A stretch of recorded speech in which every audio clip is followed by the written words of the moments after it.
The best coverage of the top stories in sports.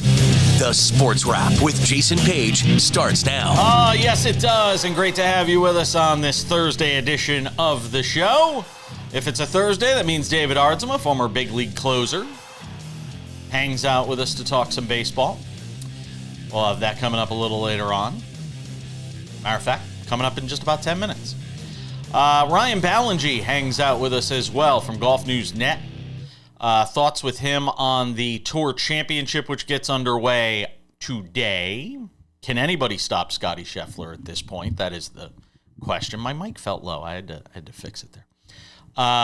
Some football, some WNBA to talk about. If not, then who? NFC East edition today on the show. And we start things in the NFL. Sam Yarnell is here to hang out with us as he always is.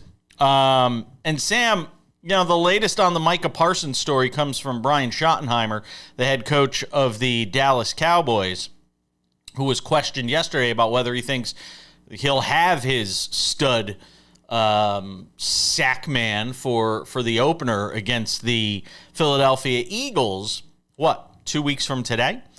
And, 2 weeks from today, we'll have real NFL football. I just can't. But we're going to have, that matchup in 2 weeks, and asked whether or not he'll have Micah Parsons on the field. He said, well, yeah, I expect that we'll have him on the field.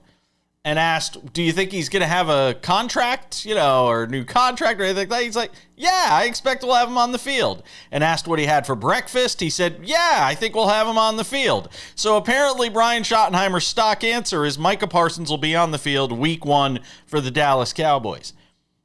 I'm not so convinced, because the only leverage that Micah Parsons ultimately has is to not play. That's the only leverage ultimately in this that Micah Parsons has, Sam. And if you give that up, then what was all this for? Other than to not get hurt during training camp and preseason games, what was all this for? Yeah, it feels to me, Jason, like, of all, and it's so funny because there's still multiple key franchise players holding out of their training camps and practices at this point. But the Micah Parsons one just feels different. The Micah Parsons one feels like it just means more. It's like SEC football. With Micah Parsons and the Dallas Cowboys right now, it really does feel like divorce. It doesn't feel like divorce between Trey Hendrickson and Cincinnati, and quite frankly, he may be the one who's more likely to get traded. But it feels like there is just a sour relationship here between the Micah Parsons camp and the Dallas Cowboys. And I think that it's kind of, to a degree, it's an unstoppable force, has met an immovable object, that immovable object being Jerry Jones and his staunch, attitude towards maintaining media attention and maintaining the narrative in his court. I think it's ego. And the I think it's as much force, ego. I think it's as much ego as anything at this point with Jerry. I don't even know if it's media attention, because I know there's no such thing as bad press and all that with Jerry, but to me this feels like him taking a stand against the labor, the help, if you will. That's what it kind of feels like for me from Jerry Jones right now. I'm going to stand up to the help. Well, I think when we talk in 2025, when we talk about media presence and people winning the narrative like Jerry Jones is doing, to me, that is the modern equation of ego building and being egomaniacal in something like this.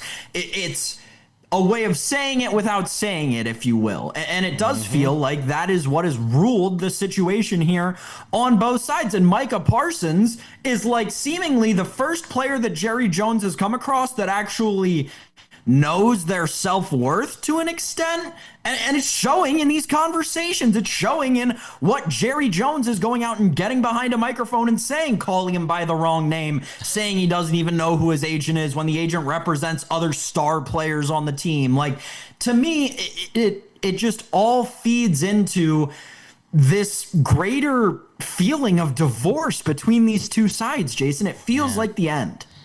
I don't know. I'm not buying the idea that it's the end. These things always eventually work themselves out. You know, you know what the funny part is, and I don't know if there's a bet anywhere on it. If there's a wager anywhere where you can bet it, I'll bet that Micah Parsons is playing week 1. That these two sides get together and somehow Micah Parsons is playing week 1. Because that's the way it always happens with Jerry. Eventually, they always wind up coming around, and both sides will come together, and Jerry will reach out, or Stephen Jones will reach out, or somebody will reach out, and he'll be on the field week 1. If I had to bet on it, that would be my bet. What would you set the line at? Probably minus 250 to the yes, and then whatever the court, plus 190 to the no. Okay, fair enough. This crazy Plus story. 180. You got to make some decent money off of these gamblers. And there's Brian Schottenheimer, and he hopes that he'll have Micah Parsons on the field for week 1. Otherwise, he's basically going with one hand tied behind his back against the defending world champions. This crazy story involving Andy Reid that we found out about last night. You're sitting in your office, and all of a sudden, bullets are flying into your office and hitting 15 feet from where you're sitting. First of all, the thing that blows my mind is, how did this just come out now? Like, in a world where nothing is kept secret, other than where Jimmy Hoffa is buried, other than that, there are no secrets in this world. How was this kept secret this long? I'm fascinated by this story. Terrified, but fascinated. Yeah, terrified, certainly. I don't know. One would think that they waited until after the offseason to let this story come out, maybe perhaps as to not scare free agents away from Kansas City, Missouri. Yeah. Now, listen, for those of you who haven't spent a lot of time in Kansas City, Missouri, as your boy has over I have not. Short life. Yeah.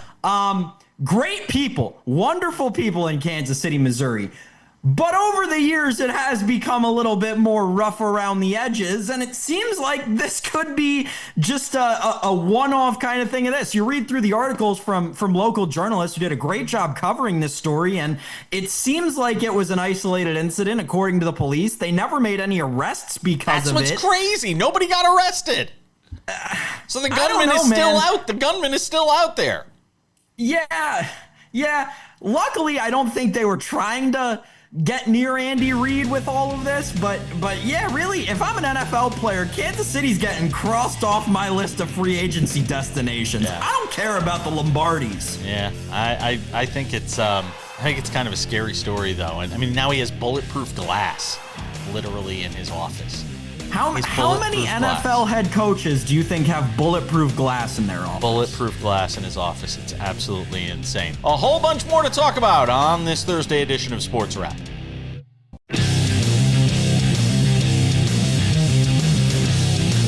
Welcome back to this Thursday edition of Sports Wrap.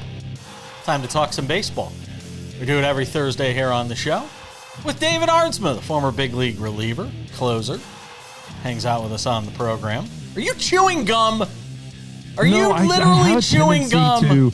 I have a tendency to do that. I don't know why. It's like, well, it's one of those nervous little, not like nervous tics. It's just you just bored. You do something with your mouth. Like I feel like the scene in Birdcage when the guy's rehearsing on stage and he's chewing gum. He's chewing gum. That's a great movie. Underrated. It's tremendous. So I got a bunch of baseball to get to with you. First of all, from the pitching perspective, I want to get your thoughts on the Pirates' decision to call up Bubba Chandler at this stage of the season. You've got 5 weeks left. Service time issues come into play here. He's obviously, one of the biggest arms in baseball, certainly the biggest arm in their organization, not named Paul Skeens. What do you make of the decision to bring him up now? What do they get out of it? There's a lot of interesting stuff here, right? So obviously he's the number 4 prospect in all of baseball, number 1 pitching prospect in the Pirates organization. The dude's a stud. This Pirates franchise has been developing pitching left and right. They can't get a hitter to save their lives, but they're developing these pitchers, and it's crazy. So they're calling him up, which is great. But he had a 4 ERA in AAA. He wasn't pitching good, almost a 6 ERA since June. This almost might be a hey, let's get him a change of scenery. Let's get him to the big leagues. We know he's really good. He started the year off really, really, really good. So it might be an idea of like, all right, let's just see if something clicks. Let's see if maybe even a big league level clicks for him and something kind of changes, because it's an interesting spot. Usually you earn your way up by dominating, by pitching really well, not just being a prospect. But right now it almost feels like they just want to see something different and see if he changes and see if he is as good as he was early this year. And it might just be the AAA, just that life is tough, and it might be just something different. But we do know the guy's got great stuff. We know he can pitch. We know he's a stud. Can he pitch at this level? Right now, he's not pitching like it, though. How hard is it to be a guy like Paul Skeens and be as great as you are on a team as bad as the Pirates? Like, how difficult is that to still be able to command the strike zone the way he does, to be able to dominate hitters, to be able to just keep yourself mentally in a state of mind, to be that dominant on a team that isn't? Like, I know, I think it's one of the things that goes understated or undersaid when it comes to what he's accomplishing right now. There's a couple interesting things with that. It is extremely tough when you're on a 54-74 team and you're just losing every single game. But the moment the season started, you know you weren't going to win. But the culture of pitching and baseball has changed. These players are playing for themselves. They've played for themselves basically their whole careers. When you talk about the advent of all these tournaments, the advent of all these showcases, these kids are traveling showcases their entire lives. So they're not necessarily used to being on one team, and that team is your team, and you're playing for the front of the jersey. So you start playing for yourself. And so I think we're going to see a whole new generation of players that are more okay with this, because it's about the name on the back and more about than less on the name on the front.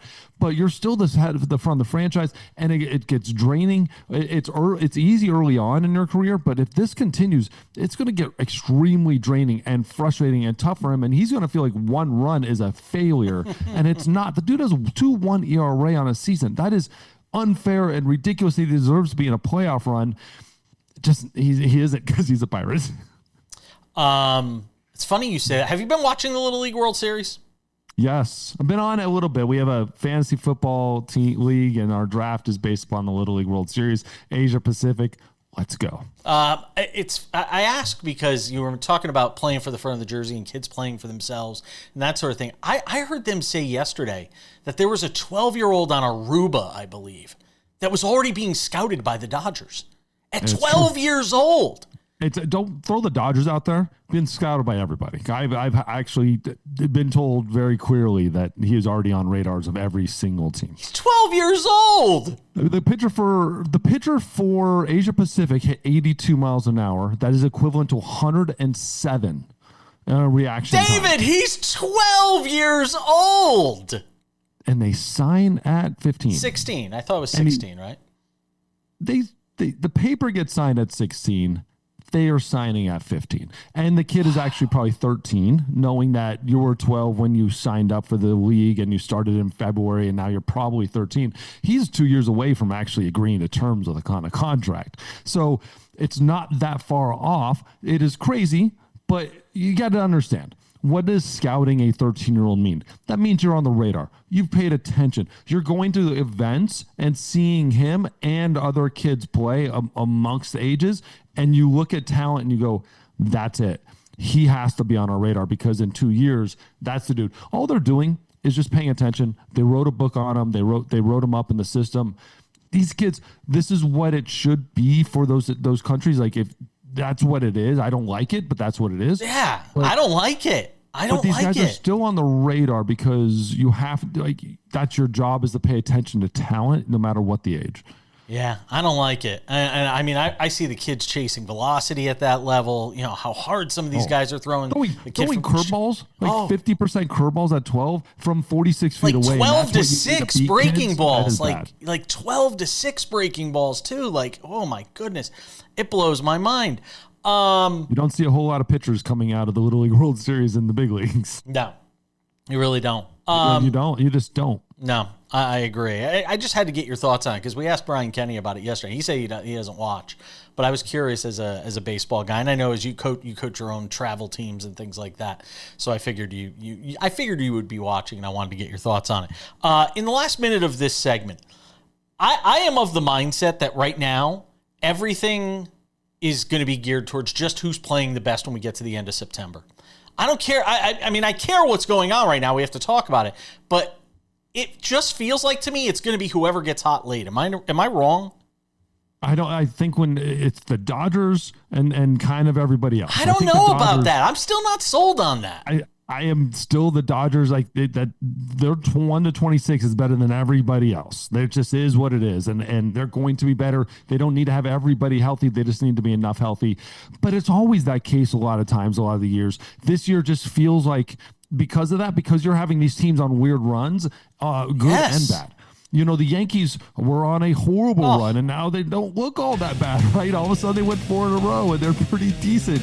But you're getting these drama from every team. There's never one team that is just, you're like, wow, they're perfect on every level. Even the Dodgers are seeing problems. The Yankees are seeing problems. Mets, Phillies. I mean, we all love the Milwaukee bandwagon.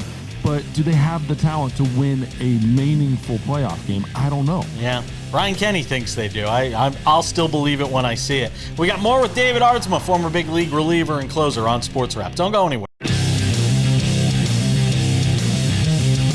We continue the conversation on this Thursday, and we love talking baseball with David Aardsma, the former big league reliever, closer, hangs out with us.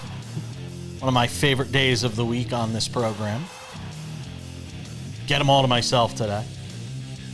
I mentioned former Yankee as well because the Yankees are in the news, and look, they're actually playing better baseball. They've won 4 in a row, like 8 of 10, something like that.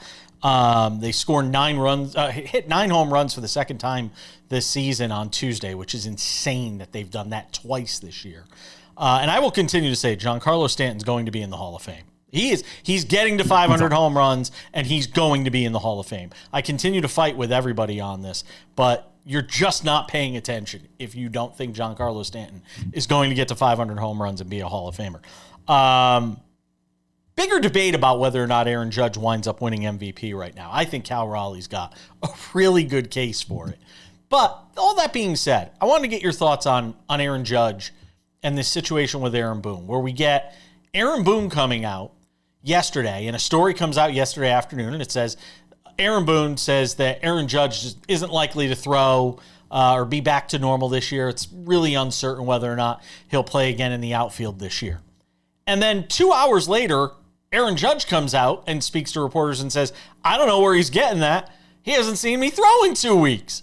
And then Aaron Boone has to come out and re-clarify his comments a little while later, and I get it, and my thoughts exactly, David, and say, well, I may have overstated it a little bit.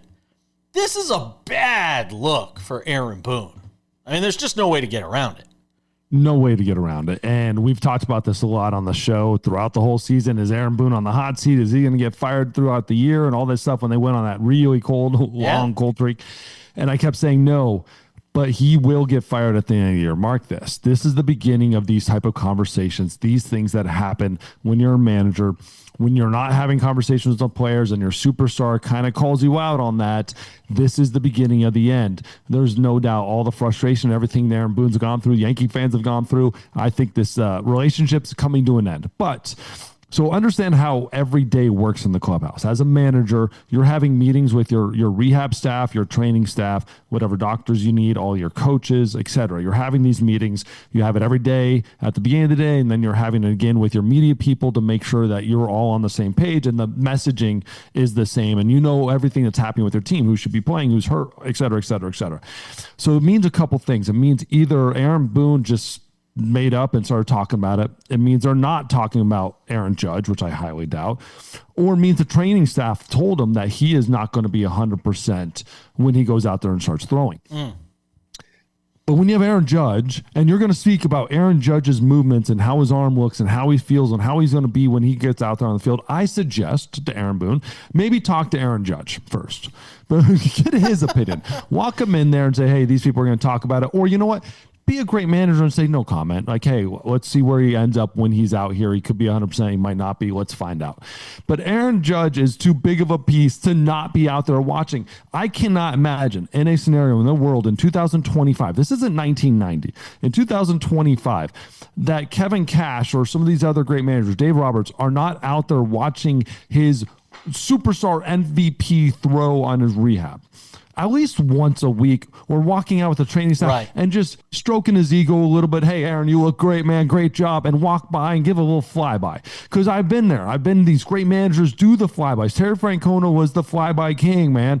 I didn't matter to him. I was just some guy, and he's still coming by and going, David, what's going on? How's the family? How's Andrea? All this stuff. So Aaron Boone is missing on his number one priority as a coach, which is being a coach and being that guy, being their friend. They didn't pick Aaron Judge to be a strategy guy. They picked him to be everybody's friend, and he's missing that, which is the number one sign that this guy is gone.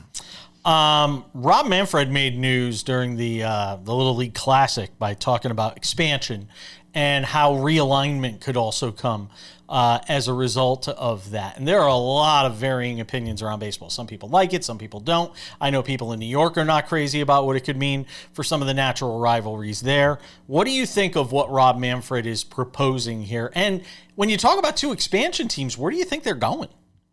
Where I think they're going, I think there's no doubt it's going to be Nashville. That's the easiest one. That is such a baseball-centered place, a great city, huge travel city. Everybody's coming there. That's without a doubt. And I think the other one, like, forget Salt Lake City, forget Portland. Portland, no. Nothing against Portland. It is not a baseball-centered town. Salt Lake City, I don't think there's enough around it. There's no other city even remotely close. And Las Vegas is getting a team, and that's 10 hours away. It's the closest major city, 10 hours away. Salt Lake City is just not a smart move for Major League Baseball. Charlotte, if there's another team, Charlotte, or if you want to go crazy, San Juan or Mexico Montreal. Give me Montreal. Not a baseball place. It's already failed once. You already had a shot for a million reasons it failed. But Charlotte, that Charlotte area is baseball. Again, it's Braves country, but Braves had a lot of country they can give up.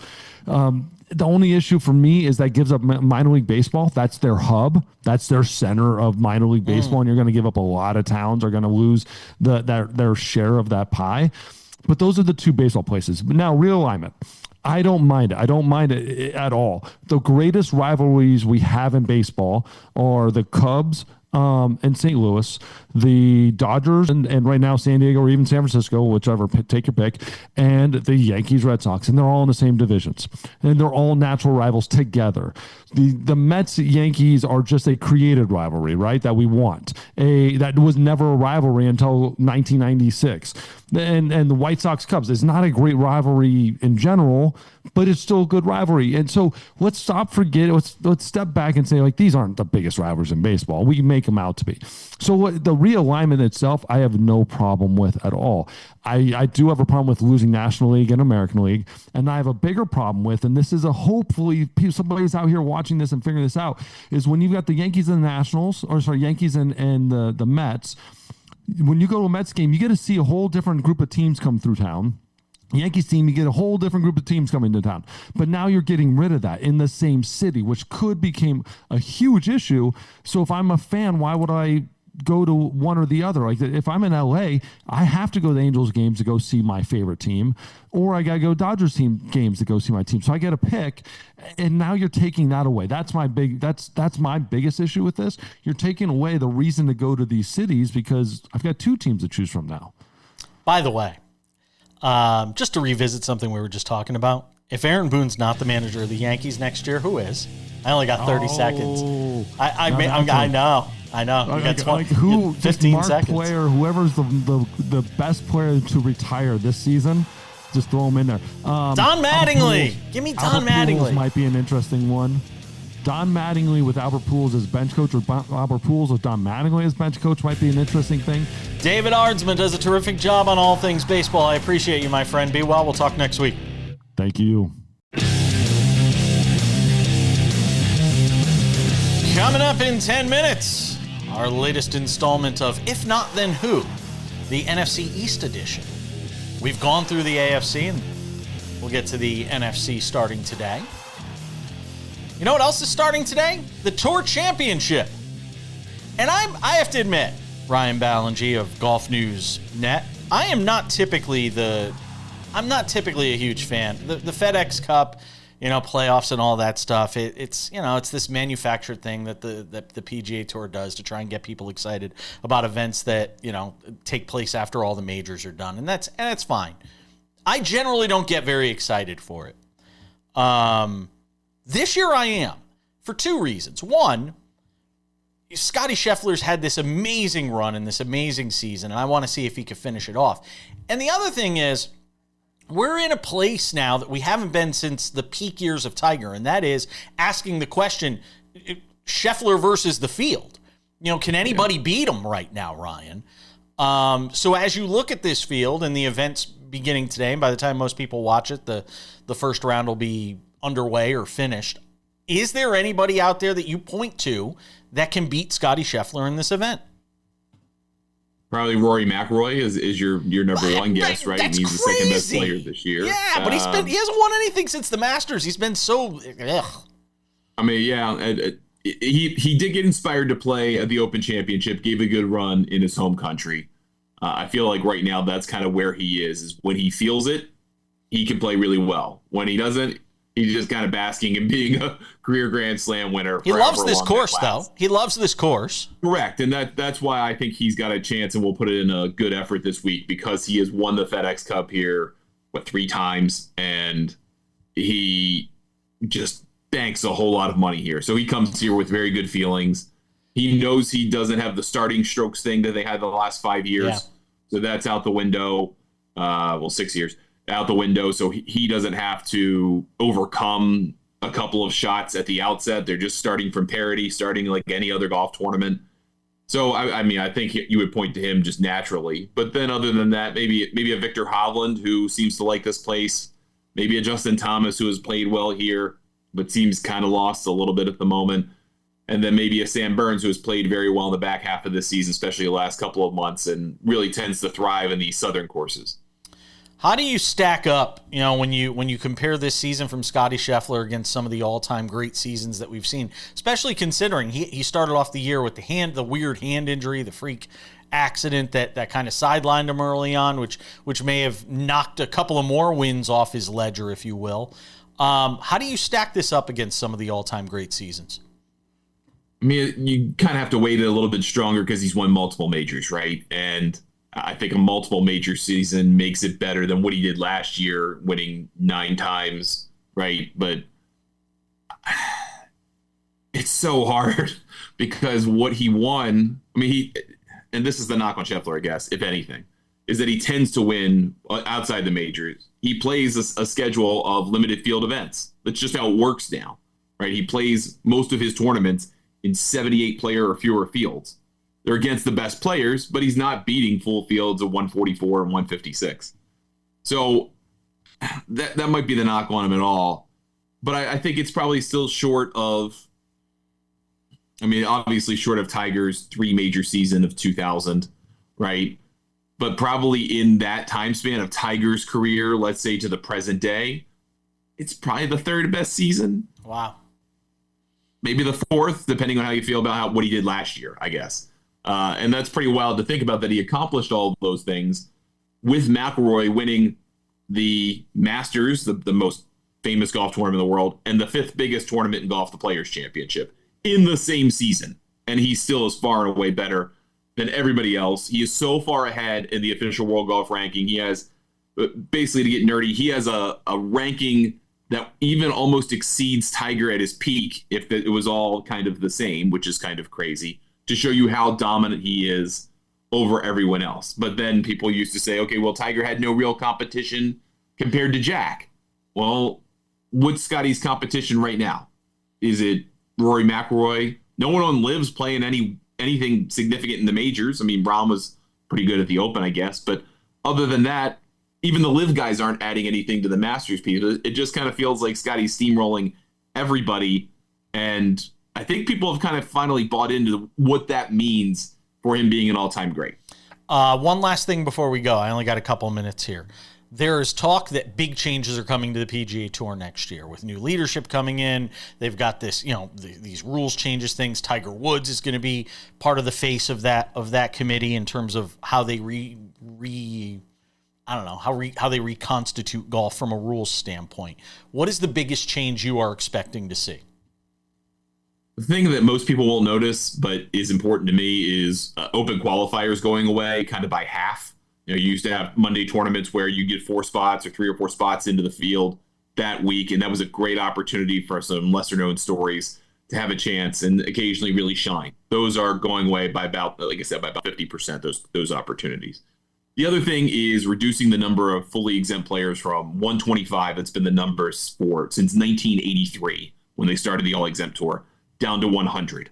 So there aren't going to be as many players who you're guaranteed to see in every regular event if they want to play. And that's going to make the competitive pipeline of the PGA Tour much more interesting on the back end, because you're going to have this mix of young players trying to come up through the Korn Ferry Tour, the developmental circuit. You're going to have veterans who kind of lost their way, guys who have had success for whatever reason just aren't finding it right now. And I think that scrap heap pile that will try to get back into that top 70, who are trying to get in that top 50, who are trying to get in that top 30, I think creates a much tighter set of players to look at, and it really helps. I only got 10 seconds. Scottie wins the Tour Championship? How can you not bet against him? I like the odds on Rory from a betting friendly number. I like the number on Rory. I'll bet. I like him. a whole lot more than even money, which is basically what Scottie is at this point. Ryan Ballengee, Golf News Net. Always appreciate you, my friend. Thanks, Jason. Appreciate it.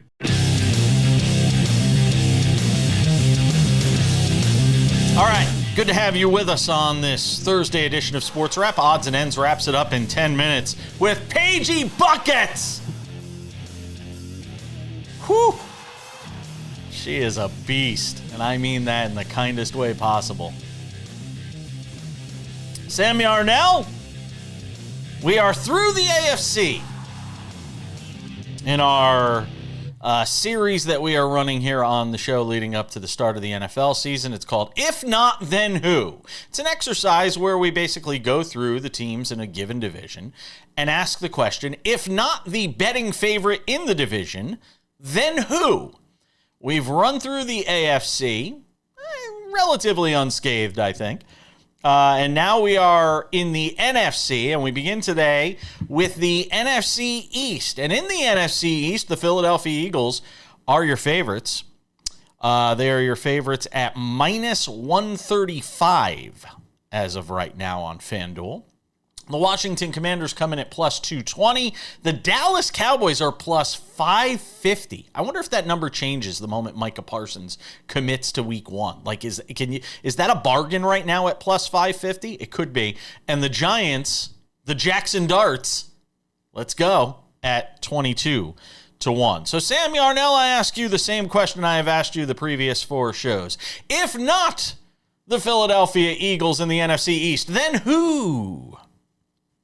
Anybody. No, come on. Anybody. You can't use that answer again. I will get to my answer eventually, but the fact of the matter with this division is that since 2003, 2004, we haven't had a back-to-back winner in this division. So Do you think for the first time in 22 years, we're going to have a back-to-back winner? Call me crazy.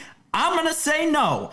A couple of things I don't like about this Philadelphia Eagles team this year, right? Obviously, the sticking out like a sore thumb aspect of it is the Saquon Barkley thing, right? Everybody knows the history of what multiple parts of Saquon Barkley's last season will contribute to this season. You get over 400 carries in a season, you fall off a cliff. The next season, you get over 2,000 yards in a season, you're going to struggle to get back to 1,500 the next year. So I'm selling Saquon Barkley stock wherever I have it. I think the Landon Dickerson injury is a massively underrated injury to the most important element of this entire 22-man unit, right? Of both sides of the ball, the offensive line is the heartbeat of this Philadelphia Eagles team. It is the reason that they are so successful.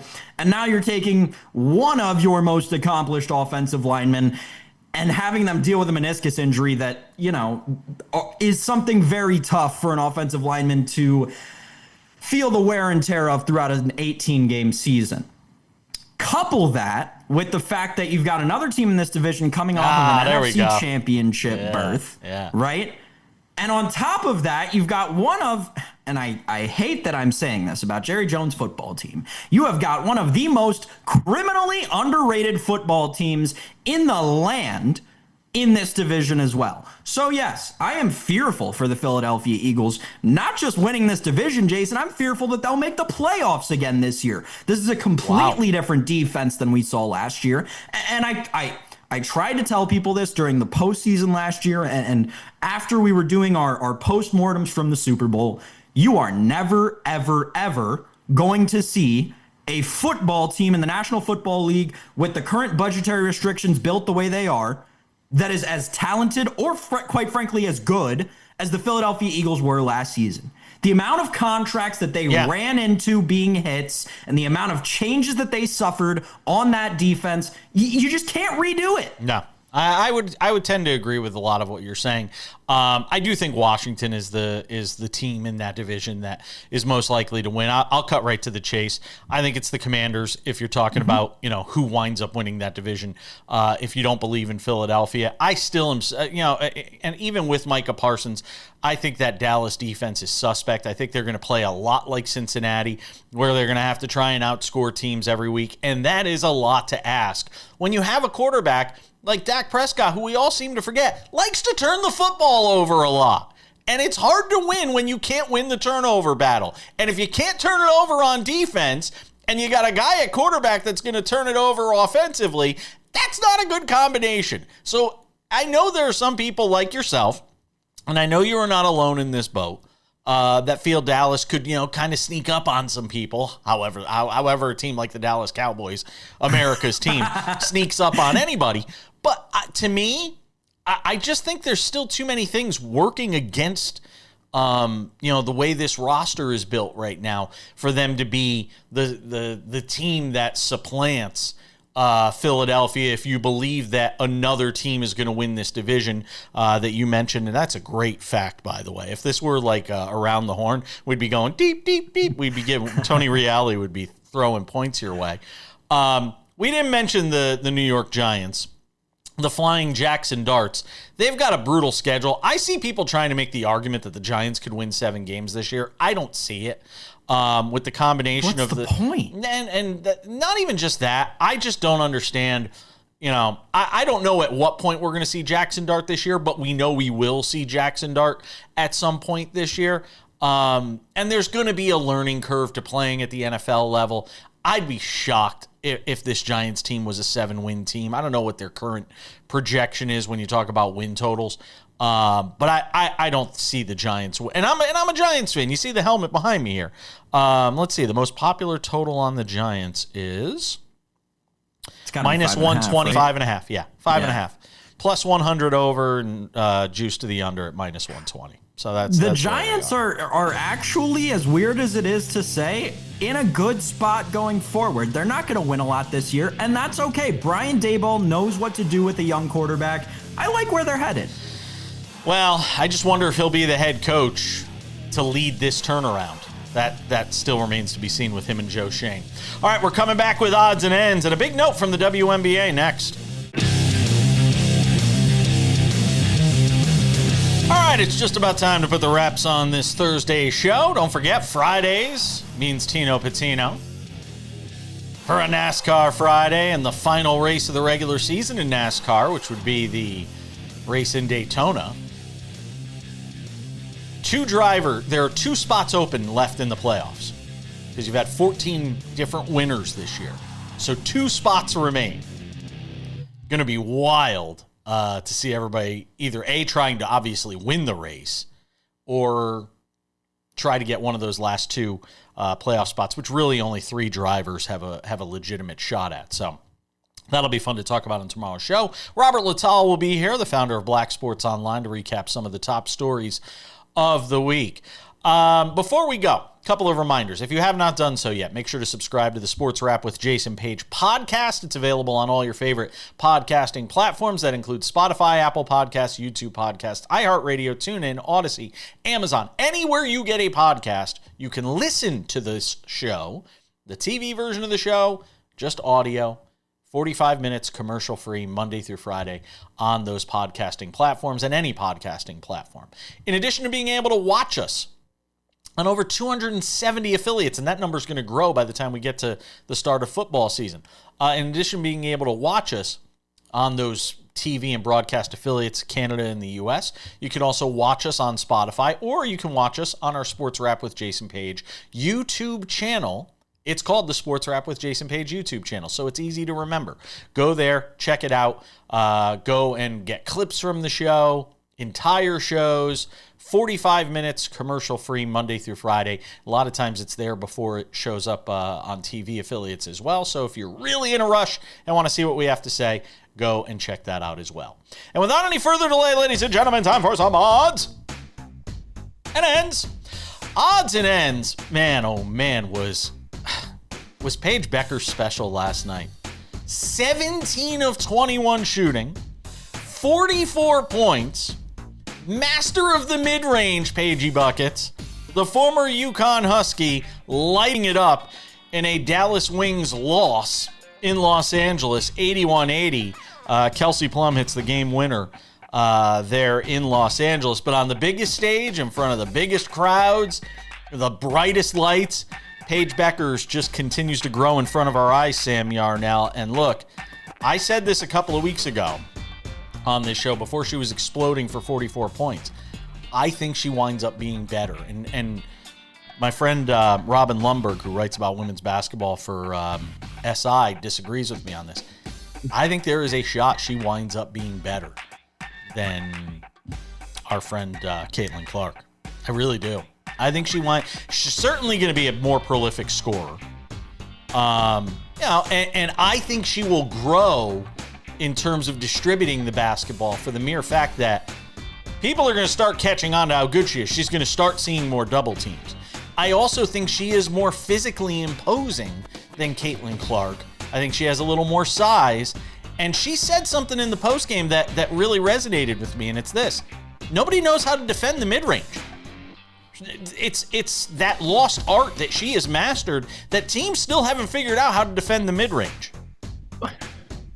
Well, we could get into the analytics of basketball, and I could tell you that, yeah, no one defends the mid-range Paige Beckers because it's truly the most inefficient shot in basketball and almost as valuable as a miss.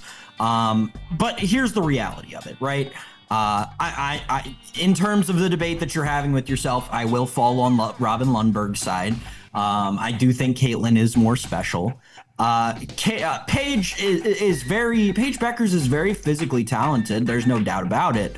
And when she has on night shooting the basketball, this is what happens, right? Like, this is what happens when a shooter gets hot. But she's not even shooting 90% from the free throw line this year, right? The shooting has not been there. What is she shooting from the free throw line? On a large scale. What is she shooting from the 80s, in the 80s? Come on. Yeah, she's shooting 30% from three, 33% from three. She's shooting 47% from the field.